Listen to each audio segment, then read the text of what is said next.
ഓം കാർപ്പണ്യദോഷോപഗതസ്വഭാവകവൃച്ചാമിത്താം ധർമ്മസുമൂഢചേതക ശ്രേയസ്യ നിശ്ചിതം ബ്രോഹിതന്മേ ശിഷ്യസ്തേഹം ചാതിമാം താം പ്രപന്നം. ഓ നമോ ഭഗവതേ വാസുദേവായ, നമോ ഭഗവതേ വാസുദേവായ. ഓം ശ്രീകൃഷ്ണായ പരബ്രഹ്മണേ നമ. എല്ലാ സജ്ജനങ്ങൾക്കും ഗുരുവായൂരപ്പൻ്റെ നാമത്തിൽ സാഷ്ടാംഗ പ്രണാമം. ഉത്തരഗീതയിലെ 3-ാം അധ്യായം ആണ് ഇന്ന് നമുക്ക് ചിന്തിക്കേണ്ടത്. ഇതിലെ 1-ാമത്തെ ശ്ലോകം തൊട്ട് 5 ശ്ലോകം വരെ ഒന്ന് പാരായണം ചെയ്തുകൊണ്ട് ഇന്ന് വിചിന്തനം ആരംഭിക്കാം. ഓം നമോ ഭഗവതേ വാസുദേവായ, നമോ ഭഗവതേ വാസുദേവായ. ഓം ശ്രീകൃഷ്ണായ പരബ്രഹ്മണേ നമ. അത ഉത്തരഗീതായാം തൃതീയോധ്യായഃ. ശ്രീഭഗവാനുവാച. അനന്തശാസ്ത്രം ബഹുവേദിതവ്യം അല്പസ്യ കാലോ ബഹുവസ്യ വിഘ്നം യൽസാരഭൂതം തതുപാസിതവ്യം ഹംസോ യഥാ ക്ഷീരമിവാംബുമിശ്രം. പുരാണം ഭാരതം വേദഃ ശാസ്ത്രാണി വിവിധാനി ച പുത്രദ്വാരാതി സംസാരോ യോഗാഭ്യാസ്യസ്യ വിഘ്നകൽ. ഇതം ജ്ഞാനമിതം ജ്ഞേയം യൽ സർവം ജ്ഞാതുമിച്ഛതി അപി വർഷസഹസ്രായു ശാസ്ത്രാന്തം നാധിഗച്ഛതി. വിജ്ഞേയോ അക്ഷരതന്മാത്രോ ജീവിതം ചാപി ചഞ്ചലം വിഹായ ശാസ്ത്രജാലാനി യൽസാരം തതുപാസ്യതാം. പൃഥ്വ്യാം യാനി ഭൂതാനി ജിഹോപസ്താം നിമിത്തകം ജീവോപസ്തത് പരിത്യാഗേ പൃഥ്വ്യാം കിം പ്രയോജനം. ഈ 5 ശ്ലോകങ്ങളാണ് ഇന്ന് നമുക്ക് ചിന്തിക്കേണ്ടത്. ഉത്തരഗീതയിലെ 3-ാം അധ്യായത്തിലെ ഭഗവാന്റെ വാക്കുകൾ മാത്രമേ ഉള്ളൂ. ഇവിടെ അർജുനന് സംശയമൊന്നുമില്ല. കാരണം സംശയ നിവാരണത്തോടു കൂടിയാണ് ഈ അധ്യായം സമർപ്പിക്കുന്നത് എന്നർത്ഥം. ഇതുവരെ 2 അധ്യായങ്ങളിൽ ചോദിച്ച ചോദ്യങ്ങൾക്കെല്ലാം തന്നെ സാരസംഗ്രഹമായിട്ട് തന്നെ ഇതിൽ സമർപ്പിക്കുകയാണ് ഭഗവാൻ ചെയ്യുന്നത്. ഭഗവാൻ ആദ്യം തന്നെ പറയുന്നു, അനന്തശാസ്ത്രം ബഹുവേദിതവ്യം അല്പസ്യ കാലോ ബഹുവസ്യ വിഘ്ന യൽ സാരഭൂതം തതുപാസിതവ്യം ഹംസോ യഥാ ക്ഷീരമിവാംബു മിശ്രം. എണ്ണിയാൽ ഒടുങ്ങാത്തത്ര ശാസ്ത്രങ്ങളുണ്ട്, അറിയേണ്ടതായിട്ടും പല കാര്യങ്ങളും ഉണ്ട് താനും. ഒരു മനുഷ്യായുസ് അല്പകാലം മാത്രമാകുന്നു, വിഘ്നങ്ങളും അസംഖ്യമാണ്. അതുകൊണ്ട് ഈ ശാസ്ത്രം മുഴുവൻ പഠിക്കുക എന്നത് അസാധ്യമാകുന്നു. പാലും വെള്ളവും ചേർത്ത മിശ്രിതത്തിൽ നിന്ന് ഹംസം പാല് മാത്രം സ്വീകരിക്കുന്നത് പോലെ ശാസ്ത്രം മുഴുവനും പഠിക്കാൻ നോക്കാതെ അതിൻ്റെ സാരഭൂതവും ഉപാസിക്കേണ്ടതുമായിരിക്കുന്ന ഹംസ തത്വത്തെ മാത്രം സ്വീകരിച്ച് ഉപാസിക്കുകയാണ് വേണ്ടത്. ശാസ്ത്രങ്ങൾ പഠിക്കാൻ നോക്കിക്കഴിഞ്ഞാൽ ഒരുപാട് പുരാണങ്ങളുണ്ട്. പുരാണം തന്നെ 18 വേദങ്ങൾ, എണ്ണിയാൽ ഒടുങ്ങാത്ത ഉപനിഷത്ത്. അപ്പം ഭഗവാൻ തന്നെ പറയുന്നു, അനന്തശാസ്ത്രം ബഹുവേദിതവ്യം. വേദവും ശാസ്ത്രങ്ങളും എന്ന് പറയുന്നത്, പുരാണങ്ങളും പറയുന്നത് ഭാരതത്തിൽ ഒരു എണ്ണിയാൽ ഒടുങ്ങാത്തത്ര ആധ്യാത്മിക മാർഗത്തിൽ ഗ്രന്ഥങ്ങളുണ്ട് നമുക്ക്. ഇത് ശാസ്ത്രമായിട്ട് തന്നെ അനേകമുണ്ട്. ശാസ്ത്രത്തെ അനുസരിക്കണം എന്ന് പറഞ്ഞിട്ടുണ്ട് ഭഗവാൻ. തസ്മാ ശാസ്ത്രം പ്രമാണന്തേ കാര്യകാര്യ വ്യവസ്ഥിതോ. ശാസ്ത്രം തന്നെയാണ് പ്രമാണം എന്ന് പറഞ്ഞിട്ടുണ്ട്. പക്ഷേ ഈ പല ശാസ്ത്രങ്ങൾ പഠിക്കാൻ പോയി കഴിഞ്ഞാൽ ഒന്നിലും എത്തില്ല. വ്യാപരിക്കുന്ന ബുദ്ധി കർമ്മയോഗത്തിന് പറ്റിയതാണ്. അപ്പൊ ഏതെങ്കിലും പ്രധാനമായിട്ട് ശങ്കരാചാര്യരുടെ പ്രസ്ഥാനത്രയം പറഞ്ഞിട്ടുണ്ടെങ്കിൽ, ഒന്ന് ബ്രഹ്മസൂത്രം പഠിക്കുക, അതിനെ ആചരിക്കുക, ബ്രഹ്മത്തിലേക്ക് എത്താൻ സാധിക്കും. അത് സാധ്യമല്ലെങ്കിൽ 10 ഉപനിഷത്തുകൾക്ക് അദ്ദേഹം ഭാഷ്യം എഴുതിയിട്ടുണ്ട്. ആ ഉപനിഷത്തുകൾ പഠിച്ച് അതിനെ അനുസരിക്കുക, അതും ബ്രഹ്മപ്രാപ്തിക്ക് ഉതകുന്നതാണ്. ഇതും സാധ്യമല്ല എങ്കിൽ ഗീതാശാസ്ത്രം പഠിക്കൂ, അതിൽ നിന്ന് മോക്ഷപ്രാപ്തിയിലേക്ക് എത്താൻ സാധിക്കും. ഇതാണ് പ്രസ്ഥാനത്രയം എന്ന് പറയുന്നത്. പ്രസ്ഥാനം എന്ന് പറഞ്ഞാൽ ഈശ്വരിലേക്കുള്ള മാർഗം. അത് നമ്മൾ ഇവിടുന്ന് പുറപ്പെട്ടാൽ ഏത് തരത്തിൽ ഏത് റൂട്ടിൽ പോകണം എന്ന് പറയുന്നതാണ് പ്രസ്ഥാനം. എങ്ങനെയാണ് സഞ്ചരിക്കേണ്ടത് ഈശ്വരിലേക്ക്. ജഗതസേതു എന്ന് പറഞ്ഞാൽ ആ നൂൽപാലം കടക്കാൻ എന്ത് ചെയ്യണം. അതിന് നമുക്കിപ്പോൾ കരണീയമായിട്ടുള്ളത് ഗീതാശാസ്ത്രം ഏറ്റവും എളുപ്പം. ബ്രഹ്മസൂത്രം ഭാഷ്യം പഠിച്ചാലും ഇല്ലേ, ഉപനിഷത്തുക്കളൊക്കെ പഠിച്ചാലും അത് ഒക്കെ അന്തസത്ത. ഈ ബ്രഹ്മസൂത്രത്തിന്റെയും ഇല്ലെങ്കിൽ ഉപനിഷത്തുകളുടെയും അന്തസത്ത ഉൾക്കൊള്ളിച്ചുകൊണ്ടാണ് ഗീത പറഞ്ഞിരിക്കുന്നതെങ്കിൽ ഈ ഗീതാശാസ്ത്രത്തെ അനന്യമായിട്ട് അനുസരിക്കാൻ പറ്റണം. കാണാൻ ഭഗവാൻ തന്നെ പറയുന്നു, എണ്ണിയാൽ ഒടുങ്ങാത്ത ശാസ്ത്രങ്ങളുണ്ട് ഭാരതവർഷത്തിൽ. അതിൽ അറിയേണ്ടതായിട്ടും പല കാര്യങ്ങളുണ്ട് താനും.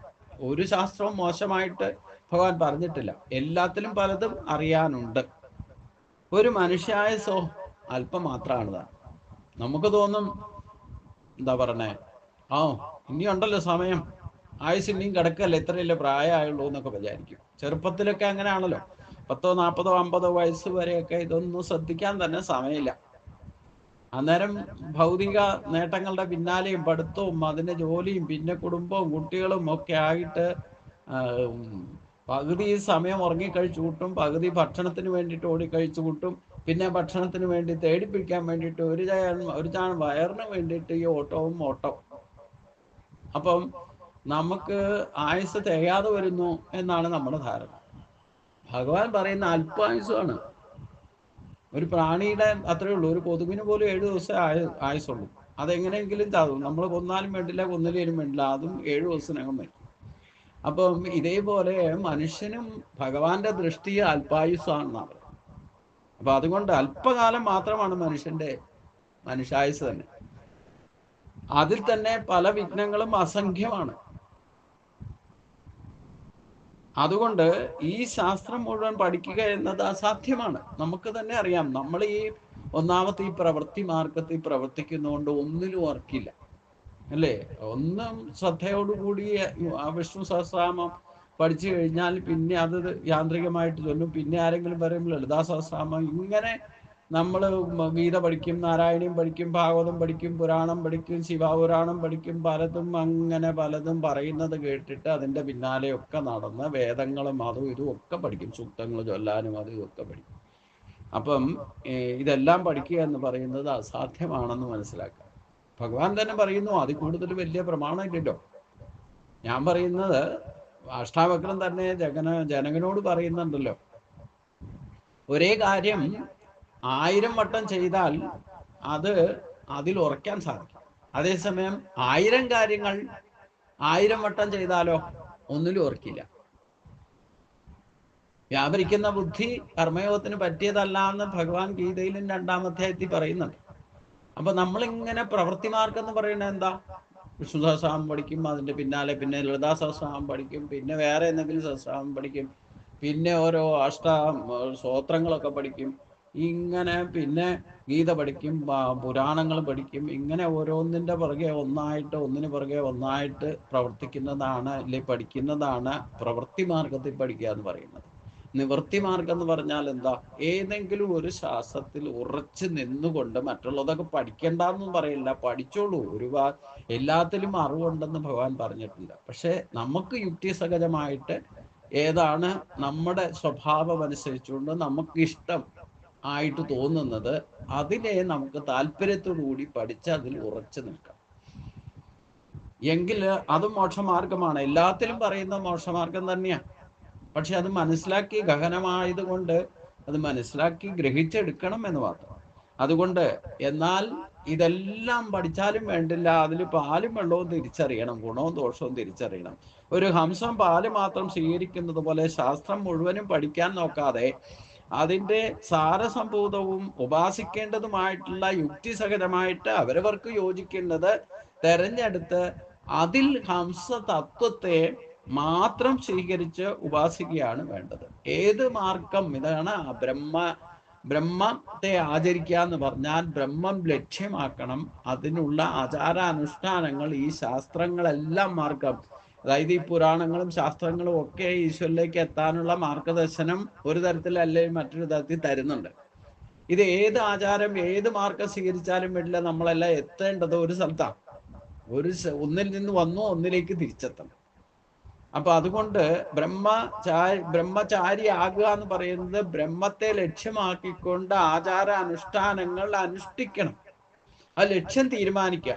എന്നിട്ട് മാർഗം, പല മാർഗങ്ങളുണ്ട്, പല ശാസ്ത്രങ്ങളുണ്ട്, പല പുരാണങ്ങളുണ്ട്. ഇതിലേതാണ് എനിക്ക് പറ്റിയത് എന്ന് ഞാൻ തിരഞ്ഞെടുത്ത് അത് യുക്തിസഹജമായിട്ട് അത് ഗ്രഹിച്ച് അതേ മാർഗത്തിലൂടെ തന്നെ ഹംസതത്വത്തെ അറിയാൻ സാധിക്കും. ഹംസതത്വം എന്ന് പറയണേ നമ്മുടെ പ്രാണനെ നിയന്ത്രിച്ചുകൊണ്ട് ആ പ്രാണന്റെ ഗതിയിലൂടെ തന്നെ പ്രാണനെ, ജീവപ്രാണനെ പ്രപഞ്ചപ്രാണനുമായിട്ട് ലയിപ്പിക്കണം. ഇത് ഏത് പുരാണം പഠിച്ചാലും ഏത് ഉപനിഷത്ത് പഠിച്ചാലും അതിലൊക്കെ ലക്ഷ്യബോധം നമുക്ക് ഇല്ലേ മാർഗദർശനം നൽകുന്നത് ഒന്ന് തന്നെ.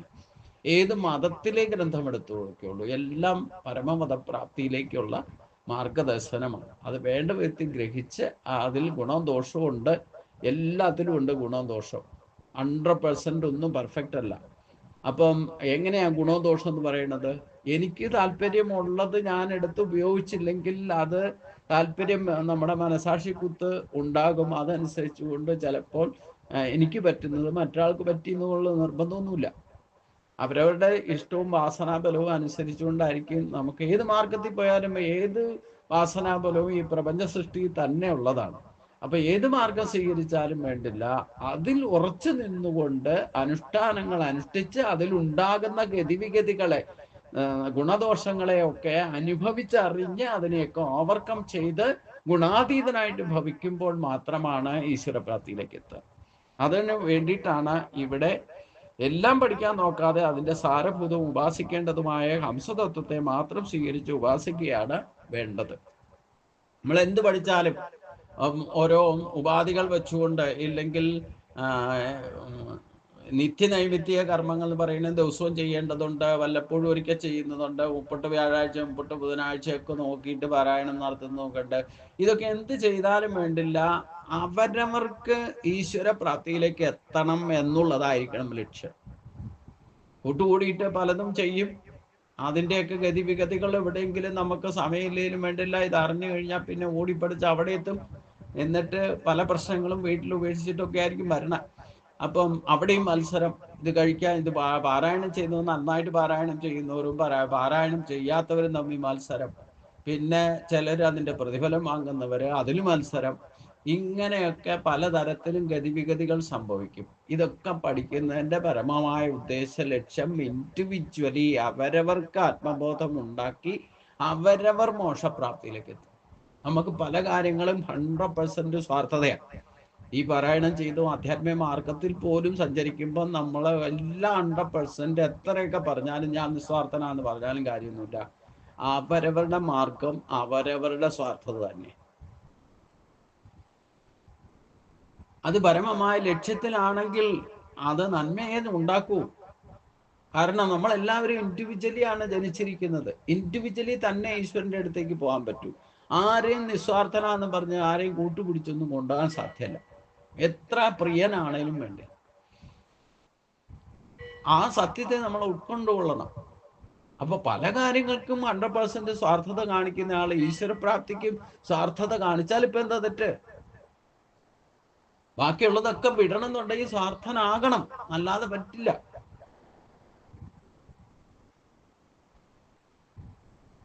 നമ്മൾ ചാരിറ്റി പ്രവർത്തനവും സേവനവും എന്നൊക്കെ പറഞ്ഞുകൊണ്ടിരിക്കുന്നത് അതൊക്കെ കുറച്ചു കാലത്തേക്ക് നമുക്ക് മനഃശുദ്ധി ഉണ്ടാക്കാൻ മാത്രമേ ഉതകൂ. അത് ഈശ്വരപ്രാപ്തിയിലേക്കൊന്നും എത്തിക്കില്ല. നമ്മൾ അതിനുള്ള പ്രയം നമ്മുടെ ശരീരം കൊണ്ട് തന്നെ ചെയ്യണം. പിന്നെ ആ അനുഷ്ഠാനങ്ങളിൽ പെടുന്നതാണ് ഇതൊക്കെ. ഈ അനുഷ്ഠാനക്രമങ്ങളിൽ പെടുന്നതാണ് ഈ സേവനങ്ങളും ലോകോപകാരാർത്ഥമായിട്ട് യജ്ഞഭാവനയോടെ പ്രവർത്തിക്കുക എന്ന് പറയുന്നതൊക്കെ ഈ അനുഷ്ഠാനങ്ങളിൽ പെടും. അത് നമ്മുടെ കർമ്മശുദ്ധി എപ്പോൾ വരുന്നോ അപ്പോൾ പരമമായ ജ്ഞാനം ലഭിക്കും. ആ ജ്ഞാനം ലഭിച്ചാൽ അവിടെയും ആ ജ്ഞാനത്തെ നമ്മൾ എങ്ങനെ ഉപയോഗിക്കുന്നു, ഗുണദോഷങ്ങളെ തിരിച്ചറിഞ്ഞ് ഉപയോഗിക്കാൻ സാധിക്കുന്നതാണ് ജ്ഞാനിയാകുക എന്ന് പറയുന്നത്. ആ ജ്ഞാനം എടുത്ത് ഉപയോഗിക്കുമ്പോൾ അതുകൊണ്ട് വരായികൾ ഉണ്ടാകും, അതിൻ്റെ ഗതിവിഗതികൾ സംഭവിക്കും. ആ ജ്ഞാനിയായി കഴിഞ്ഞാൽ അതിൽ നമുക്ക് ഏറ്റവും വലിയ ശത്രു ഞാൻ ജ്ഞാനിയാണെന്നുള്ള ഭാവം ആ പാണ്ഡിത്യം പ്രകടമാക്കാനുള്ള വ്യഗ്രത കാണിക്കും. അപ്പം അത് നമ്മളെ ചിലപ്പം വീണ്ടും ബന്ധനത്തിൽപ്പെടുത്തും. അപ്പൊ പാണ്ഡിത്യം അധികരിച്ചാൽ പട്ടേരിപ്പാടിനെ പോലെ ആവും. ഒരാൾ അറിയാൻ മേലാത്ത നിഷ്കളങ്കനായിരിക്കുന്ന ഒരാളെ എന്തെങ്കിലും ചെയ്യുന്ന കണ്ടു കഴിഞ്ഞാൽ അതിൽ തെറ്റ് കണ്ടുപിടിക്കാൻ പോകും. ഇതൊക്കെ അഹങ്കാരത്തിന്റെ ഒരു ഭാവമാണ്. ഞാൻ പണ്ഡിതനാണ്, അപ്പൊ മറ്റേ ആൾ ചെയ്യുന്നത് തെറ്റാണെന്ന് കണ്ടുപിടിച്ചിട്ട് അത് പ്രതികരിക്കാൻ പോകുമ്പോൾ നമ്മുടെ ഗതിയാ മോശമാകുന്നതെന്ന് മനസ്സിലാക്കണം. നമ്മൾ എന്ത് ചെയ്താലും വേണ്ടില്ല, അറിയാവുന്ന ആളും അറിയാൻ പാടില്ലാത്ത ആളും നിഷ്കളങ്ക ഭാവത്തിൽ നിഷ്പക്ഷമായിട്ട് ആണ് ഈശ്വരനെ ഉപാസിക്കേണ്ടത്. അവിടെ മറ്റുള്ളവരുടെ എന്ത് ചെയ്യുന്നു, ആരെന്ത് പറയുന്നു, എപ്രകാരം ഒരു ശാസ്ത്രത്തെ അനുസരിക്കുന്നു ഇല്ലേ അനുകരിക്കുന്നു, ഇതൊക്കെ നോക്കിയിട്ട് പ്രതികരിക്കാനൊക്കെ നിന്ന് കഴിഞ്ഞാൽ നമ്മുടെ സമയം വേസ്റ്റ് ആവുന്നു മാത്രമല്ല, നമ്മുടെ എനർജിയും വേസ്റ്റ് ആകും, നമ്മുടെ റൂട്ടും തെറ്റും. അതുകൊണ്ട് ജ്ഞാനം ലഭിച്ചാലും വളരെ സൂക്ഷിക്കണം. പിന്നെ ജ്ഞാനം ലഭിച്ച അത് ഭഗവാന്റെ ആ ബ്രഹ്മചാരിയായിരിക്കുന്ന ആള് ബ്രഹ്മമാണെന്ന് കരുതിക്കൊണ്ട് സകലതിനെയും ബ്രഹ്മമായി സർവഭൂതാത്മം ആ ഈശ്വരനെ തന്നെ കണ്ടുകൊണ്ട് ഈശ്വര പ്രാപ്തിയിലേക്ക് ശ്രമിച്ചുകൊണ്ടിരിക്കുമ്പോൾ എപ്പോഴാണോ ഭഗവാനോ നമുക്ക് അനുകമ്പ ഉണ്ടാകുന്ന, അപ്പോൾ കൃപ ലഭിക്കുമ്പോൾ മാത്രമാണ് ഈ പരമോദ പ്രാപ്തി സാധ്യമാകും. ആത്യന്തികമായിട്ട് നമ്മൾ ഏത് മാർഗം സ്വീകരിച്ചാലും വേണ്ടില്ല, ഏത് ശാസ്ത്രം പഠിച്ചാലും വേണ്ടില്ല, നമുക്ക് ആത്യന്തികമായിട്ട് ആ ഈശ്വരൻ എന്ന് പറയുന്ന ശക്തിയുടെ കൃപ എപ്പോൾ ലഭിക്കുന്നോ അപ്പോൾ മാത്രമേ ഈശ്വര പ്രാപ്തിയിലേക്ക് എത്താൻ സാധിക്കൂ. ഈവൻ ഈശ്വര കൃപയില്ലെങ്കിൽ നമുക്ക് ഈ അനുഷ്ഠാനങ്ങൾ പോലും കൃത്യമായിട്ട് ചെയ്യാൻ സാധിക്കില്ല എന്നർത്ഥം. ആ സാധിക്കാതിരിക്കാൻ എന്താ കാരണം? ഈശ്വര കൃപ ലഭിക്കാതിരിക്കാൻ എന്താ കാരണം? പൂർണ്ണമായിട്ട് രാഹിത്യം വന്നിട്ടില്ല. അഥവാ അന്ധകരണ ശുദ്ധി ഇല്ലാതെ വന്നാൽ ഈശ്വരന്റെ കൃപ കിട്ടാതെ വരികയും ഈ യോഗം നമുക്ക് കൃത്യമായിട്ട് അനുഷ്ഠാനത്തിൽ കൊണ്ടുവരാൻ സാധിക്കാതിരിക്കുകയും ചെയ്യും. അപ്പൊ ഓരോന്നും നമ്മൾ ഈ പുസ്തകമൊക്കെ കയ്യിലെടുത്ത് ഉപയോഗിക്കാൻ സാധിക്കുക എന്ന് പറയുന്നത് തന്നെ ദൈവാധീനം കൊണ്ടാണ്. അത് താല്പര്യത്തോടു കൂടി ഇതൊക്കെ ശാസ്ത്രത്തെ അറിയാൻ ശ്രമിക്കുന്നതും ജിജ്ഞാസയായി മാറുന്നതും അതും ഈശ്വര കൃപ കൊണ്ടാണ്. ഇനി അത് വേണ്ട വിധത്തിൽ ഗ്രഹിച്ചു കിട്ടണമെങ്കിലും നമ്മുടെ രാഹിത്യം വരുന്നവർക്ക് വിശുദ്ധി വന്നാൽ മാത്രമേ അത് വേണ്ട വിധത്തിൽ ഗ്രഹിക്കുകയുള്ളൂ. ഇല്ലെങ്കിൽ തെറ്റിദ്ധാരണ ഉണ്ടാകും, ഇല്ലേ തെറ്റായിട്ട് വ്യാഖ്യാനിക്കും, തെറ്റായിട്ട് മനസ്സിലാക്കും, എന്നിട്ട് തെറ്റായിട്ട് പ്രവർത്തിക്കും. അതുകൊണ്ടാണ് ഭഗവാൻ ഇവിടെ പറഞ്ഞത് ഏത് ശാസ്ത്രമാണെങ്കിലും ഗുണവും ദോഷവും നമ്മുടെ ചിന്തയിലും വാക്കിലും പ്രവൃത്തികളിലും ഒക്കെ ഗുണവും ദോഷവും ഉണ്ട്. അതിലെ അംശം എപ്രകാരമാണോ പാലും വെള്ളവും കൂടെ ചേർത്ത് കൊടുത്താലും പാലിനെയും വെള്ളത്തെയും തിരിച്ചറിഞ്ഞ് അത് വേർതിരിച്ച് പാല് മാത്രം എടുത്ത് ഉപയോഗിക്കുന്നത്, അതുപോലെ ഈ ശാസ്ത്ര പുരാണങ്ങളും ഒക്കെ പഠിക്കുമ്പോഴും അത് ഗ്രഹിക്കുമ്പോഴും അത് മനസ്സിലാക്കുമ്പോഴും അത് സത്സംഗത്തിലൂടെ മനസ്സിലാക്കിയാലും വേണ്ടില്ല, സ്വയം പഠിച്ച് മനസ്സിലാക്കിയാലും വേണ്ടില്ല, എങ്ങനെ ആയാലും വേണ്ടില്ല, അതിൻ്റെ ഗുണദോഷങ്ങളെ നമുക്ക് സ്വീകരിക്കാവൂ. ആ ഗുണദോഷങ്ങൾ അറിഞ്ഞുകൊണ്ട് വേണം സ്വീകരിക്കാൻ. അതില് അവരവർക്ക് യുക്തിസഹജമായ ഗുണങ്ങളെ സ്വീകരിച്ച് അതിൽ വിജയിച്ചാൽ മാത്രമാണ് നമ്മൾ അടുത്ത പടിയിൽ കയറുകയുള്ളൂ എന്നർത്ഥം. ഇതിനൊക്കെ തടസ്സം വിഘ്നം ഉണ്ടാക്കുന്നത് എന്താ? പുരാണം ഭാരതം വേദ ശാസ്ത്രാണി വിവിധാനി ച പുത്രദ്വാരാദി സംസാരോ യോഗാഭ്യാസസ്യ വിഘ്നകൾ. ഈ യോഗാഭ്യാസം, ഈ ഒരു യോഗത്തിലേക്ക് എത്താൻ വേണ്ടിയിട്ട് അഭ്യാസം ചെയ്താൽ ഇതിന് അനേകം പ്രതിബന്ധങ്ങൾ, വിഘ്നങ്ങൾ ഉണ്ടാകും. 18 പുരാണങ്ങളും ഉപപുരാണങ്ങളും ഭാരതാദി ഇതിഹാസങ്ങളും ചതുർവേദങ്ങളും അനേകം ശാസ്ത്രഗ്രന്ഥങ്ങളും ഉണ്ട്. ഭാര്യ പുത്ര സുഹൃത്തുക്കളും മറ്റ് സംസാര ബന്ധങ്ങളും ഉണ്ട്. മുകളിൽ പറഞ്ഞ ഗ്രന്ഥങ്ങളും ബന്ധങ്ങളും എല്ലാം യോഗ പരിശീലനത്തിന് വിഘ്നങ്ങളാകുന്നു. അപ്പൊ ഈ പറയുന്നതൊക്കെ കുടുംബബന്ധം ഇല്ലെങ്കിൽ ഈ ശാസ്ത്രങ്ങള് ഒക്കെ പഠിച്ചു കഴിഞ്ഞാൽ പിന്നെ ആ ഗ്രന്ഥം ഉപേക്ഷിക്കണമെന്ന് മുമ്പ്. പിന്നെ ഈ പുത്രദ്വാരാദി സംഹാരം, ഗ്രഹാതുരത്വം വന്നു കഴിഞ്ഞാലും ഇതൊക്കെ ഇപ്പൊ ഗ്രഹത്തിൽ ഇരുന്നുകൊണ്ട് ഇതൊക്കെ ചെയ്യാന്ന് വിചാരിച്ചാലും നമുക്ക് പല വിഘ്നങ്ങളും അവിടെ സംജാതമാക്കും. എത്രയൊക്കെ നമ്മൾ മുറിയടച്ചിരുന്നതൊക്കെ പഠിക്കാന്ന് വിചാരിച്ചാലും എന്തൊക്കെ ഡിസ്റ്റർബൻസ് ഉണ്ടാകും. അപ്പം അതുകൊണ്ടാണ് അതൊക്കെ ഉപേക്ഷിച്ചിട്ട് ഞാനിപ്പോ ഇവിടെ അമ്പലത്തിന്റെ പരിസരത്ത് വന്നിരിക്കും. ഇവിടെയും പലതരത്തിലുള്ള വിഘ്നങ്ങളുണ്ട്. അപ്പൊ നമ്മൾ വിചാരിക്കുന്ന പോലെ അങ്ങനെ ഈശ്വരപ്രാപ്തിയിലേക്ക് എത്തുക എന്ന് പറയുന്നത് അത്ര എളുപ്പമല്ല. അത് യോഗ പരിശീലനത്തിന് വിഘ്നങ്ങൾ ഉണ്ടായിക്കൊണ്ടിരിക്കും എന്നർത്ഥം. ഇതം ജ്ഞാനം ഇതം ജ്ഞേയം. അതിനെന്താ ചെയ്യേണ്ടത്? ഇതം ജ്ഞാനം ഇതം ജ്ഞേയം യൽ സർവം ജാതുമിച്ഛതി അഭി വർഷസഹസ്രായു ശാസ്ത്രാന്തം നാദിഗച്ഛതി.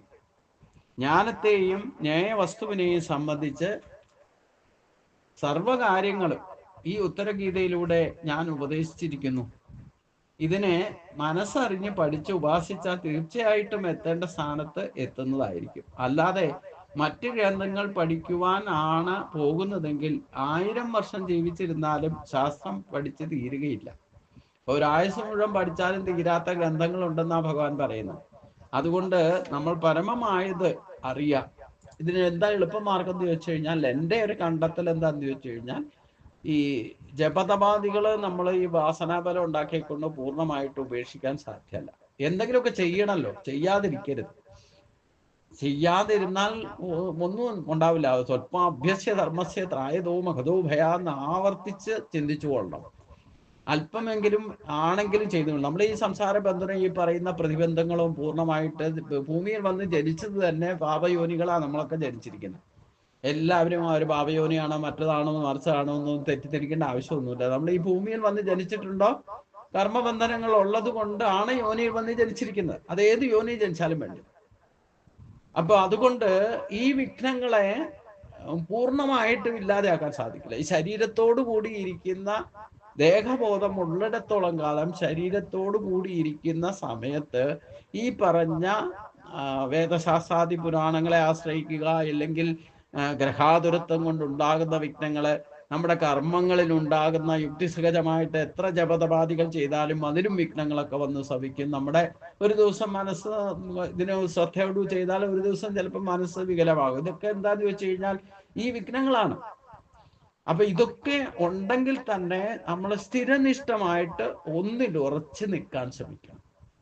എൻ്റെ 22 വർഷത്തെ ഏറ്റവും വലിയ വിജയം എന്താന്ന് ചോദിച്ചു കഴിഞ്ഞാൽ, വിഷ്ണു സഹസ്രനാമത്തിനും ഗീതാശാസ്ത്രത്തിലും ഞാൻ ഉപാസന ചെയ്യുന്നത്. ഇത് രണ്ടും ഗുരുവായൂരപ്പനെ ഉപാസിക്കാൻ മതി എന്നാ എൻ്റെ നിശ്ചയം. ബാക്കി പലതും, ബാക്കി പൂജയോ അല്ലെങ്കിൽ ഇങ്ങനെയുള്ള വിസ്തരിച്ച ശാസ്ത്രവിധി പ്രകാരമുള്ള പൂജയോ ഒന്നും പിന്നാലെ പഠിക്കാനൊക്കെ ശ്രമിച്ചു. സംസ്കൃതം പഠിക്കാൻ ശ്രമിച്ചു. അതൊക്കെ ഗുരുവായൂരപ്പൻ തന്നെ അതിനൊക്കെ വിഘ്നം ഉണ്ടാക്കി. എന്നാ പൂജ പഠിച്ച് ചെയ്തേക്കാം ഉദ്ദേശമുണ്ട്. അത് വിസ്തരിച്ച് പഠിക്കാൻ ശ്രമിച്ചു. പല ഗുരുക്കന്മാരുടെ അടുത്ത് പോയി പഠിച്ചു. അതിനുമൊക്കെ ഗുരുവായൂരപ്പൻ വിഘ്നങ്ങൾ ഉണ്ടാക്കി. കാരണം നീ ചെയ്യാനുള്ളത് ചെയ്തു കഴിഞ്ഞു. നിഷ്കളങ്കമായിട്ട് നീ മനഃശുദ്ധി വന്ന അന്ധകരണ ശുദ്ധിയും വിവേകവും ഉണ്ടാകാതെ ഇതിലൊന്നും ഉറച്ചു നിൽക്കാൻ സാധ്യമല്ല. 22 വർഷമായിട്ട് ആ ജപതപാദികൾ, നമ്മളെ ബ്രാഹ്മണന്റെ കർത്തവ്യം, നിത്യനൈമിത്യ കർമ്മങ്ങൾ ഒരിക്കലും മുടക്കരുതെന്ന് ഗീതാശാസ്ത്രം പറഞ്ഞിട്ടുണ്ട്. അത് ആരൊക്കെ പറഞ്ഞാലും വേണ്ടില്ല, അത് ഇതുവരെ മുടക്കിയിട്ടുമില്ല. പല ഉപദേശങ്ങളുണ്ട്, എന്തിനാ അതൊക്കെ ചെയ്യണേ, കുറെ ആയില്ലേ എന്നൊക്കെ ചോദിച്ചാലും നിത്യനൈമിത്യ കർമ്മങ്ങൾ ഒരിക്കലും മുടക്കരുതെന്ന് ഭഗവാൻ ഗീതയിൽ കർമ്മയോഗത്തിൽ പറഞ്ഞിട്ടുണ്ട്. അത് ഞാൻ ഉറച്ച് സ്വീകരിച്ച നേതം കുറെ കർമ്മത്തം കർമ്മജായോഗ്യ കർമ്മണ ശരീരയാത്രാഭിജിതേ നാ പ്രസിദ്ധിയ. ഇതൊക്കെ ചെയ്തുകൊണ്ടിരിക്കുമ്പോ തന്നെ ശരീരം വീണു പോയാലും അതിലേക്ക് എത്തിക്കോളും. പിന്നെന്താ പേടിക്കാൻ?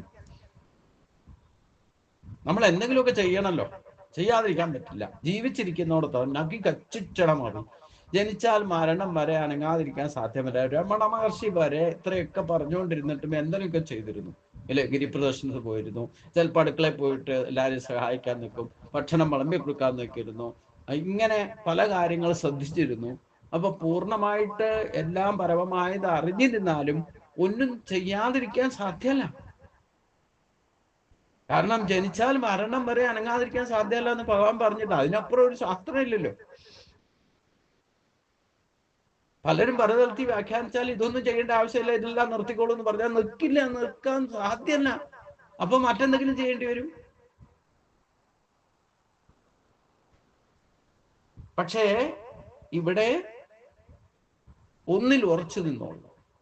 അതിന് ചുറ്റേ ഇപ്പൊ ഭൂമി തന്നെ അച്ചുതണ്ടിൽ ആ ഭൂമി സ്വയം കറങ്ങുകയും സൂര്യനെ പ്രദക്ഷിണം ചെയ്യും. അവിടെ ഒരു അടിസ്ഥാനമുണ്ടെന്നർത്ഥം. ഇതേപോലെ സുമേരു പർവ്വതത്തിന്റെ അതന്നെയാണ് അച്ചുതണ്ടായിട്ട് പറയുന്ന ഭൂമിയുടെ. അതുപോലെ ഈ പ്രപഞ്ചത്തിലെ സൂര്യ ചന്ദ്രാദി ഗോളങ്ങളെല്ലാം ഒരു കേന്ദ്ര ബിന്ദുവിൽ നിന്നുകൊണ്ടാണ് ഈ മറ്റ് ഗ്രഹങ്ങളൊക്കെ പ്രത്യേക അവരവരുടെ ഭ്രമണപഥത്തിൽ നിന്ന് ചലിക്കുന്നത്. അപ്പം ഈ സൃഷ്ടിയുടെ വ്യവഹാരം എന്ന് പറയുന്നത് അചഞ്ചലമായിരിക്കുന്ന ബ്രഹ്മത്തെ ആശ്രയിച്ചുകൊണ്ട് ചഞ്ചലമാണെങ്കിൽ പോലും ഒരു പരിധി വിട്ട് അതിൻ്റെ പരിധിയിൽ നിന്നുകൊണ്ട് തന്നെയാണ്, ഭ്രമണപഥത്തിൽ നിന്ന് വ്യതിചലിക്കാതെ അതുപോലും ചലിച്ചുകൊണ്ടാണ് ഇരിക്കുന്നത്. അപ്പൊ നമ്മൾ പൂർണ്ണമായിട്ട് കർമ്മം ഉപേക്ഷിക്കുക എന്ന് പറയുന്നത് സാധ്യമല്ല. പ്രകൃത്യാ നടക്കുന്ന കാര്യങ്ങൾ നടന്നോട്ടെ. അപ്പൊ നമ്മുടെ ശരീര സംരക്ഷണത്തിന് ബാക്കിയെല്ലാം ഉപേക്ഷിക്കാന്ന് പറഞ്ഞാലും കർമ്മം പൂർണ്ണമായിട്ട് ഉപേക്ഷിക്കാൻ സാധ്യമല്ല എപ്പോഴാണോ ശരീരം വീഴുന്നത് അപ്പോൾ ഉപേക്ഷിക്കണം. അതുവരെ നിരന്തരം ഭഗവാൻ പോലും കർമ്മം ചെയ്തുകൊണ്ടല്ലേ ഇരിക്കണേ. അതിൽ നിസ്സംഗത കൊണ്ടുവരിക എന്നുള്ളതാണ് നമ്മൾ ശ്രദ്ധിക്കേണ്ട ഒരു കാര്യം. നമ്മൾ ഒന്നിലും അറ്റാച്ച്മെന്റും മമതയും ഇല്ലാതെ, ഒട്ടലില്ലാതെ കർമ്മങ്ങൾ ചെയ്തുകൊണ്ടിരിക്കണം. പുതിയതായിട്ടൊന്നും ആരംഭിക്കരുത്. അതിൽ ചെയ്യുന്ന, അപ്പം എൻ്റെ കാഴ്ചപ്പാടിൽ ഗീതാശാസ്ത്രവും വിഷ്ണു സഹസ്രനാമവും കൊണ്ട് തന്നെ മോക്ഷപ്രാപ്തിയിലേക്ക് എത്താൻ സാധിക്കും. ഇതിലേതെങ്കിലും ഒന്നുറച്ചാൽ, ഒരു ഘട്ടം കഴിഞ്ഞാൽ പ്രണവമന്ത്രം മാത്രം മതി എന്ന് പറഞ്ഞിട്ടുണ്ട്. ജപാജപത്തിലേക്ക് എത്തുന്ന ഒരവസ്ഥയിലേക്ക് നമ്മൾ എത്തണം. അപ്പോഴും പ്രണവമന്ത്രം വേണം. നമ്മള് പ്രാണൻ ചലിച്ചുകൊണ്ടിരിക്കുമല്ലോ. ശരീരം എന്തായാലും ശരീരത്തിൽ നിന്ന് പ്രാണം വിട്ടുപോകുന്ന വരെ ഈ പ്രാണന്റെ ഗതി കൊണ്ട് ശരീരം നിലനിൽക്കൂ.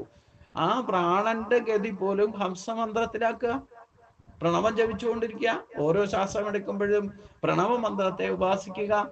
അവിടെയും ചലനാത്മകമായിക്കോട്ടെ. എപ്പോൾ ശരീരം ഈശ്വരന്റെ കൃപ കൊണ്ട് ശരീരം നിശ്ചലമാകുന്നോ അപ്പൊ പ്രാണൻ ആ അചഞ്ചലമായിരിക്കുന്ന ബ്രഹ്മത്തിലേക്ക് പോയി ലയിച്ചോളും. നമ്മൾ ഇതിനെപ്പറ്റി ബോധറാകണ്ടെന്നർത്ഥം. എപ്പോൾ കൃപ ലഭിക്കുന്നു അപ്പോൾ പൊക്കോളും. അതുകൊണ്ട് ഇതം ജ്ഞാനം ഇതം ജ്ഞേയം യൽ സർവം ജാതുവിച്ഛമി അഭി വർഷസഹസ്രായു ശാസ്ത്രാന്തം നാദിഗച്ഛതി. ജ്ഞാനത്തെയും ന്യായവസ്തുവിനെയും സംബന്ധിച്ച് സർവകാര്യങ്ങളും ഈ ഉത്തരഗീതയിലൂടെ ഞാൻ ഉപദേശിച്ചു. ഇതിനെ മനസ്സറിഞ്ഞ് പഠിച്ച് ഉപാസിച്ചാൽ തീർച്ചയായിട്ടും എത്തേണ്ട സ്ഥാനത്ത് എത്തുന്നതായിരിക്കും. അല്ലാതെ മറ്റ് ഗ്രന്ഥങ്ങൾ പഠിക്കുവാനാണ് പോകുന്നതെങ്കിൽ ഈ കർമ്മം 1000 വർഷം എന്ന് പറഞ്ഞാൽ എത്ര ജന്മങ്ങൾ വരും? 100 വർഷമാണ് ഒരു മനുഷ്യായുസ് എന്ന് പറയുന്നു. അപ്പൊ എത്ര ജന്മം വേണ്ടി വരും? 1000 വർഷം ജീവിച്ചിരുന്നാലും ശാസ്ത്രം പഠിച്ചു തീരുന്നതല്ല. അപ്പൊ നമ്മൾ ഈ ശാസ്ത്രമൊക്കെ പഠിച്ചിട്ട് മോക്ഷത്തിലേക്ക് പോകാമെന്ന് വിചാരിച്ചാൽ 1000 ജന്മം പഠിച്ചാലും തീരില്ല എന്നാണ് ഭഗവാൻ പറഞ്ഞത്. അതുകൊണ്ട് വിജ്ഞേയോ അക്ഷര തന്മാത്രോ ജീവിതം ചാപി ചഞ്ചലം വിഹായ ശാസ്ത്രജാലാനി യൽ സാരം തതുപാസ്യതാം. അറിയേണ്ടത് നാശരഹിതമായ പരമാത്മാവിനെയാണ്. ക്ഷണികമായ ജീവിതകാലം കൊണ്ട് അതിനെ അറിയുകയും വേണം. മറ്റ് ശാസ്ത്രഗ്രന്ഥങ്ങളുടെ കൂമ്പാരത്തിലേക്ക് പോയാൽ അത് സാധിക്കുകയില്ല. എല്ലാ ശാസ്ത്രങ്ങളുടെയും സാരഭൂതമായിരിക്കുന്ന ഉത്തരഗീത ഒന്നുകൊണ്ട് ഈ ജന്മത്തിൽ തന്നെ പരമജ്ഞാനവും മോക്ഷവും ലഭിക്കുന്നതാണ്. ഇവിടെ ഭഗവാൻ ഉറപ്പിച്ച് പറയുന്നത് ഉത്തരഗീത ശരിക്കും ഉപാസിച്ചാൽ മതി, ബാക്കി ഒന്നും വേണ്ടെന്ന് പറയും. ബാക്കിയെല്ലാം ഉപേക്ഷിച്ചിട്ട് ഉത്തരഗീത മാത്രം ഉപാസിച്ചാൽ മതി എന്നിലേക്ക് എത്താൻ സാധിക്കുന്നതാണ് ഭഗവാൻ ഇവിടെ ഉറപ്പിച്ച് പറയുന്നത്. അത് ആ ഒരു തലത്തിലേക്ക് ക്രിയായോഗത്തിന്റെ ആ ഒരു സ്ഥിതിയിലേക്ക് എത്തിയാലേ സാധിക്കുള്ളൂ എന്നർത്ഥം. അതിന് പല കാര്യങ്ങളും നമുക്ക് ഉറച്ചു കിട്ടാനുണ്ടെന്നർത്ഥം. അത് ഉറപ്പിക്കാതെ ഈ ഉത്തരഗീതയെ നമുക്ക് ആശ്രയിക്കാനും സാധിക്കില്ല. കാരണം അത്രമാത്രം ഗീത പഠിച്ച് അതിൽ ആ അഹം ബ്രഹ്മാസ്മി എന്ന ബോധം ഉറച്ചാൽ മാത്രമേ ഉത്തരഗീതയെ ആശ്രയിച്ചുകൊണ്ട് നമുക്ക് മോക്ഷപ്രാപ്തിയിലേക്ക് എത്താൻ സാധിക്കൂ. ഇതിൽ യാതൊരു സംശയവുമില്ല. അല്ലാതെ നമ്മൾ ഈ പല കാര്യങ്ങളും നാശരഹിതമായി പരമാത്മാവിനെ ക്ഷണികമായ ജീവിതകാലം കൊണ്ട് അതിനെ അറിയുകയും വേണം എന്ന് വിചാരിക്കുന്നുവെങ്കിൽ ഈ ജന്മത്തിൽ തന്നെ സാധിക്കണമെങ്കിൽ ഉത്തരഗീത ഉപാസിച്ചാൽ മതി എന്നാണ് ഭഗവാൻ പറയുന്നത്. അഥവാ ശാസ്ത്രഗ്രന്ഥങ്ങളുടെ കൂമ്പാരത്തിലേക്ക് പോയാലോ അത് ഒരിക്കലും സാധിക്കുകയില്ല. അതുകൊണ്ട് ഈ ശാസ്ത്രങ്ങളൊക്കെ സാരഭൂതം ഉദ്ദേശ ലക്ഷ്യം എന്താണെന്ന് ഗീതാശാസ്ത്രത്തിന്റെ പോലും രഹസ്യം പറയുന്നത് ഉത്തരഗീതയിലാണ്. അവിടെ കർമ്മം നിരതനാക്കാൻ വേണ്ടിയിട്ട്, കർമ്മം ചെയ്യിപ്പിക്കാൻ വേണ്ടിയിട്ടുള്ള ഉപദേശം ഇടയ്ക്കിടയ്ക്ക് മോക്ഷമാർഗത്തെ സൂചിപ്പിച്ചെങ്കിലും അതിൻ്റെ രഹസ്യത്തെ ഭഗവാൻ പൂർണ്ണമായിട്ട് വെളിപ്പെടുത്തിയില്ല. അതുകൊണ്ട് ഉത്തരഗീതയാണ് ഗീതാശാസ്ത്രത്തിനും ഒരു പടിയും കൂടെ മുകളിൽ നിൽക്കുന്നത്. കാരണം മോക്ഷപ്രാപ്തിക്ക് ഈ ഒരു സ്ഥിതിയും കൂടെ, പ്രാണനെയും കൂടെ നമ്മൾ നിയന്ത്രിക്കാൻ പഠിക്കണം എന്ന സൂചന 8ാമത്തെ അധ്യായത്തിൽ ഗീതയിൽ അക്ഷരബ്രഹ്മയോഗത്തിലൊക്കെ ഭഗവാൻ നൽകുന്നുണ്ട്. അതുകൊണ്ട് പൃഥ്വ്യാം യാനി ഭൂതാനി ജിഹോ ഉപസ്ഥ നിമിത്തകം ജിഹോ ഉപസ്ഥ പരിത്യാഗേ പൃഥ്വ്യാം കിം പ്രയോജനം. ഭൂമിയിൽ അനേകം സുഖഭോഗ വസ്തുക്കളുണ്ട്. അവകൾ നാവിനെയും ഉപസ്ഥത്തെയും അഥവാ ലിംഗം ആശ്രയിച്ചാണ് ഇരിക്കുന്നത്. അവ ജിഹോപസ്ഥങ്ങളെ പ്രീതിപ്പെടുത്താനുള്ളവയാണ്. നാം ജിഹോപസ്ഥങ്ങളെ ത്യജിക്കുകയാണെങ്കിൽ, അഥവാ അവയിൽ നിന്നും മനസ്സിനെ മോചിപ്പിക്കുകയാണെങ്കിൽ, പിന്നെ ഈ ഭൗതിക സുഖങ്ങൾ കൊണ്ട് എന്ത് പ്രയോജനമാണുള്ളത്? ഒന്ന് ഭക്ഷണത്തിനും ഈ വേഴ്ച കൊണ്ടുള്ള സുഖവുമാണ് ജീവജാലങ്ങൾ മുഴുവൻ കുടുങ്ങിക്കിടക്കുന്നത്. ഒന്ന് ആഹാരം, ഒരു ചാൺ വയറ്, ശരീരത്തെ നിലനിർത്താൻ അന്നം വേണം. അപ്പൊ അതിൽ കൂടുതൽ നമുക്ക് ഈ താല്പര്യമൊക്കെ ഉണ്ടാവും. കാരണം ശരീരത്തെ നിലനിർത്തുക എന്നുള്ളത് ഈ ശരീരധർമ്മമാണ്. അപ്പൊ അതുകൊണ്ട് ജനിക്കുമ്പോൾ തൊട്ട് കരച്ചിൽ തുടങ്ങുന്ന ഒരു സ്വഭാവം പ്രകൃതിയെ ഉണ്ടായത് എന്താന്ന് ചോദിച്ചാൽ, ഈ ശരീരത്തെ നിലനിർത്താൻ വേണ്ടിയിട്ട് അന്നം ഭക്ഷിച്ചേ തീരൂ. അതിനാണ് ഈ ബഹളം കൂട്ടണത്. ഒന്നത്. പിന്നെ ഈ പ്രജകളെ നിലനിർത്തുക എന്നുള്ളത് നമ്മുടെ ധർമ്മത്തിൽപ്പെട്ടതാണ്. അപ്പൊ അതിനാണ് ഈ എതിർലിംഗത്തിനോടുള്ള ആകർഷണീയതയും സംയോജിക്കാനും അതിൽ നിന്നാണ് പ്രജാസക്തി നടക്കുന്നത്. ഇത് രണ്ടും ആകർഷണീയത്വം ഭഗവാൻ തന്നെ നമുക്കുണ്ടാക്കി തന്നിട്ടുണ്ട്. പക്ഷെ ഈ ഭൂമിയിൽ ജീവിച്ചിരിക്കുന്ന എല്ലാ ജീവജാലങ്ങൾക്കും ഈ രണ്ട് ഗുണങ്ങളുടെ പിന്നാലെയാണ് ജീവിതം, ആയുസ് ഇങ്ങനെ ജന്മാനുജന്മങ്ങളിലേക്ക് നീട്ടിപ്പോകുന്നത്. ഇത് രണ്ടും നിയന്ത്രണം കൊണ്ടുവരാത്തിടത്തോളം കാലം ഈശ്വരപ്രാപ്തിയിൽ ഈശ്വര സാക്ഷാത്കാരം സാധ്യവുമല്ല. അതിനാണ് ബ്രഹ്മചാരിത്വത്തിന് ഏറ്റവും പ്രധാനം കൊടുക്കുന്നതും ഇതിനെ നിയന്ത്രിക്കുക എന്നുള്ളതാണ്. അതായത് ആഹാരത്തെ നിയന്ത്രിക്കുക, പ്രത്യാഹാരം. അത് സാധിച്ചാൽ ബാക്കി ഇന്ദ്രിയങ്ങളെയും നിയന്ത്രിക്കാം. ഇപ്പം ലൈംഗികമായിട്ടുള്ള ആകർഷണീയത്വം കൊണ്ടുണ്ടാകുന്ന ഗതിവിഗതികളെ പോലും നിയന്ത്രിക്കണമെങ്കിൽ ഇന്ദ്രിയങ്ങളെ നിയന്ത്രിച്ചാൽ മതി. അതിനാണ് അഷ്ടാംഗ യോഗത്തിൽ പ്രത്യാഹാരം ശീലിക്കണം എന്ന് പറയുന്നത്. 5 യോഗങ്ങൾ സാധിച്ചാൽ മാത്രമേ പിന്നെ ധാരണാശക്തിയും ധ്യാനവും സമാധിയും സാധ്യമാണ്. അപ്പൊ ഇത് നമ്മളെ അനുഷ്ഠാനത്തിൽ ഈ ഗീത പഠിച്ചാലും വേണ്ടില്ല, ഉത്തരഗീത പഠിച്ചാലും വേണ്ടില്ല, ഏത് പുരാണത്തെ നമ്മൾ ആശ്രയിച്ചാലും വേണ്ടില്ല, ഇത് സാധിച്ചേ മതിയാവും. ഇപ്പൊ നാരായണീയം പാണ്ഡിത്യത്തിന്റെ ബലത്താൽ ഭട്ടതിരിപ്പാട് കെങ്കേമമായിട്ട് ഗുരുവായൂരപ്പൻ എഴുതി സമർപ്പിച്ചു, അല്ലേ? എന്നിട്ടും അദ്ദേഹത്തിന് മോക്ഷപ്രാപ്തിക്ക് വേണ്ടിയിട്ട് വീണ്ടും ഗുരുവായൂരപ്പനെ ആശ്രയിച്ച് എനിക്കെങ്ങനെ മോക്ഷം കിട്ടുക എന്ന് ചോദിച്ചു, അല്ലേ? അങ്ങനെ ഒരു അവസ്ഥ വന്നു. അപ്പൊ ശാസ്ത്രം പാണ്ഡിത്യം കൊണ്ടും ഈ പുരാണം രചിച്ചിട്ടും പാണ്ഡിത്യത്തിന്റെ അഗ്രഗണ്യനായിട്ട് ഭഗവാനെ പ്രീതിപ്പെടുത്തുന്ന ഒരു കീർത്തനം തന്നെ ആണ് നാരായണീയം. അത് ഭഗവാനും ഇഷ്ടപ്പെട്ടു, അതൊക്കെ ശരി. പക്ഷെ ഇതൊക്കെ കഴിഞ്ഞിട്ടും പിന്നെയും മോക്ഷപ്രാപ്തിക്ക് വേണ്ടിയിട്ട് ഭഗവാനെ ശരണം പ്രാപിക്കേണ്ടി വന്നു. ഭഗവാൻ എന്ത് പറഞ്ഞു? ഇനി ആ പരദേവത ഇല്ലെങ്കിൽ ഏത് ദേവതയായിട്ടാണോ നിന്റെ ജീവാത്മാവ് ബന്ധമുണ്ടാക്കി വച്ചിരിക്കുന്നത്, അതുകൊണ്ട് ആ ദേവതയെ പോയി ഉപാസിക്കൂ എന്ന് മാർഗദർശനം കൊടുക്കേണ്ടി വന്നു. അപ്പോൾ ആത്യന്തികമായിട്ട് നമുക്ക് എവിടെയാണോ പിടുത്തം കിടക്കുന്നത് ആ മാർഗത്തിലൂടെ തന്നെ പോയാലേ മോക്ഷത്തിലേക്ക് എത്തും. അതുകൊണ്ടാണ് മുക്കോല ഭഗവതിയുടെ അടുത്ത് പോയിട്ട് അവിടെ ഭജന ഇരുന്ന് അവിടെ നിന്നാണ് അദ്ദേഹത്തിന് സ്വർഗാരോഹണം ഉണ്ടായത് എന്ന് നമുക്ക് ചരിത്രം വായിച്ചാൽ മനസ്സിലാവും. അപ്പം ഈ പാണ്ഡിത്യവും ഇല്ലെങ്കിൽ ഗുരുവായൂരപ്പനെ ഉപാസിച്ചിട്ടും നമ്മുടെ എവിടെയാണോ പൂർവജന്മമായിട്ട് ഇവിടെ കൊളുത്തിപ്പിടുത്തം കിടക്കുന്നോ അവിടെ ചെന്നാൽ മാത്രമേ ആ സ്ഥാനവും ദേശവും കാലവും ദാനേ ദാനേ പർ ലിഖാകെ ഗാനേ വാലാക്ക നാം എന്ന് പറയുന്ന പോലെയുള്ള ഒരു മാർഗദർശനം പട്ടേരിപ്പാടിലൂടെ തന്നെ നമുക്ക് മനസ്സിലാക്കാൻ സാധിക്കുക. അപ്പം നമ്മുടെയൊക്കെ ഈ സ്ഥലകാല, നമ്മളിപ്പം എവിടെയാണേലും ഒരു ഫോൺ ഉപയോഗിക്കണം, ലൊക്കേഷനൊക്കെ ഉണ്ടല്ലോ, ലൊക്കേഷനും റേഞ്ചും ഒക്കെ നോക്കിയിട്ടാണ്. ഇതേ സിസ്റ്റം തന്നെയാ നമുക്ക് എവിടെയാണോ നമ്മുടെ ജീവന്റെ ഗതി മോക്ഷപ്രാപ്തിയിലേക്ക് എത്തേണ്ടത് എന്ന ലൊക്കേഷനും റേഞ്ചും ഒക്കെ തീരുമാനിച്ചു വെച്ചിട്ടുണ്ടെന്നർത്ഥം. അപ്പൊ അതുകൊണ്ട് അതുവരെ ഈ കുറച്ച് കെട്ടിത്തിരിയലൊക്കെ ഉണ്ടാവും. അപ്പൊ എവിടെയാണോ നമുക്ക് ആദ്യ ശ്വാസം എടുക്കേണ്ടതും എവിടെയാണ് ജനിച്ച സ്ഥലത്തായിരിക്കല്ലേ ചിലപ്പം പ്രാണൻ ധരിക്കുന്നത്. അപ്പം വീണ്ടും വന്ന് ജനിക്കേണ്ടി വന്നാലും അതും അതേ സ്ഥാനത്തായിക്കൊള്ളണം നിർബന്ധമൊന്നുമില്ല.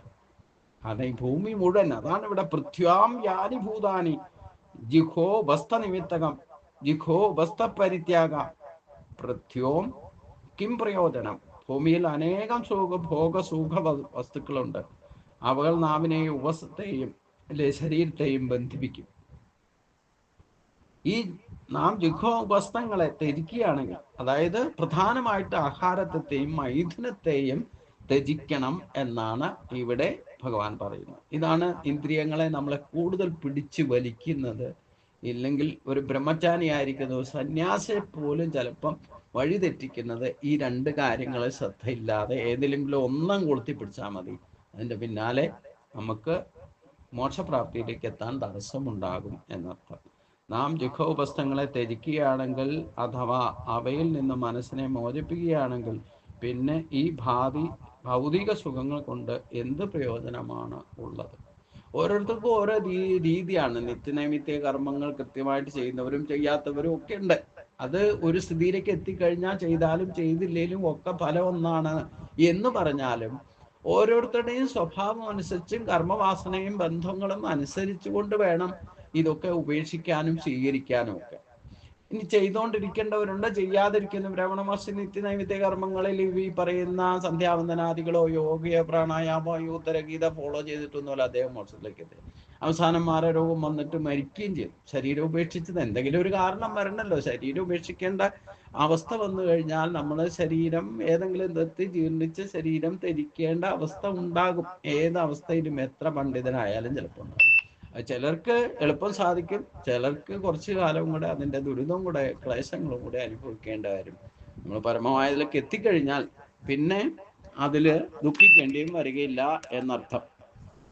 അതുകൊണ്ട് ഇതാണ് 5 ശ്ലോകത്തിലൂടെ ഭഗവാൻ പറഞ്ഞത്. ഇതിൻ്റെ അടുത്ത ഭാഗം നമുക്ക് അടുത്ത ദിവസം ചിന്തിക്കാം. ഈ 5 ശ്ലോകങ്ങൾ ഒന്നുകൂടി പാരായണം ചെയ്തുകൊണ്ട് നമുക്ക് സമർപ്പിക്കാം. അഥ ഉത്തരഗീതായാം തൃതീയോധ്യായഃ. ശ്രീ ഭഗവാനുവാച അനന്തശാസ്ത്രം ബഹുവേദിതവ്യം അല്പശ്ച കാലോ ബഹുവശ്ച വിഘ്ന യൽസാരഭൂതം തദുപാസിതവ്യം ഹംസോ യഥാ ക്ഷീരമിവാംബുമിശ്രം പുരാണം ഭാരതം വേദശാസ്ത്രാണി വിവിധാനി ച പുത്രദ്വാരാദി സംസാരോ യോഗാഭ്യാസ്യസ്യ വിഘ്നകൽ ഇദം ജ്ഞാനമിദം ജ്ഞേയം യൽ സർവം ജാതുമിച്ഛതി അപി വർഷസഹസ്രായു ശസ്ത്രാന്തം ആദിഗച്ഛതി.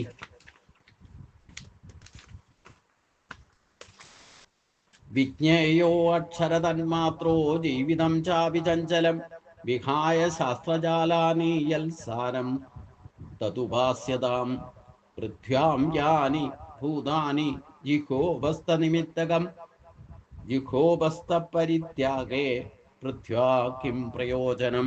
ഇത് സർവത്ര ഗോവിന്ദനാമ സങ്കീർത്തനം. ഗോവിന്ദ ഹരിഗോവിന്ദ. ഇതിൻ്റെ അടുത്ത ഭാഗം നമുക്ക് അടുത്ത ദിവസം ചിന്തിക്കാം. എല്ലാവർക്കും നമസ്കാരം. ഓം സ്വസ്തി പ്രജാഭ്യാം പരിപാലയന്താം ന്യായേന മാർഗേണ മഹിം മഹീശാ ഗോബ്രാഹ്മണേഭ്യഃ ശുഭോസ്ത്യം. ലോകാ സമസ്താ സുഖിനോ ഭവന്തു. ലോകാ സമസ്താ സുഖിനോ ഭവന്തു. ഓം ശാന്തി ശാന്തി ശാന്തി.